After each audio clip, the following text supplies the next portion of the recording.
దేవుని పరిశుద్ధ నామమునకు మహిమ కలుగునుగాక. కృపావాక్కు అను ఆధ్యాత్మిక కార్యక్రమమునకు మీకు స్వాగతం. ఈరోజు దేవుని వాక్యము. దీనితో తండ్రి అయిన ప్రభువును స్తుతింతుము. దీనితోనే దేవుని పోలికగా పుట్టిన మనుషులను శపింతుము.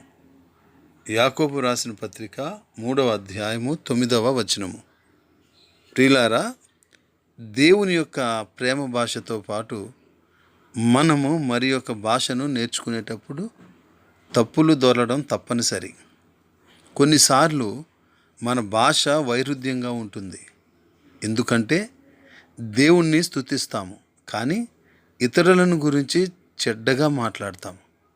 మన పాత పాపపు జీవితంలో క్రీస్తులో మన క్రొత్త జీవితాన్ని విరోధిస్తుంది. మన నోటి నుండి బయటకు వచ్చేది మనకు దేవుని యొక్క సహాయం ఎంత అవసరమో చూపిస్తుంది.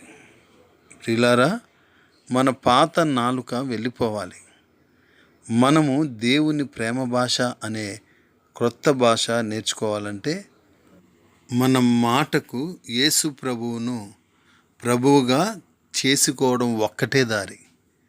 దేవుని పరిశుద్ధాత్మ మనలో పనిచేసినప్పుడు తండ్రిని సంతోషపరచు మాటలను మాట్లాడగలిగే ఆత్మ నిగ్రహమును ఆయన ఇస్తారు. మన ప్రతి మాటను ఆయనకు అప్పగించుదుముగాక. యెహోవా, నా నోటికి కావలియుంచుము, నా పెదవుల ద్వారమునకు కాపుపెట్టుము అని పలుకుదాం.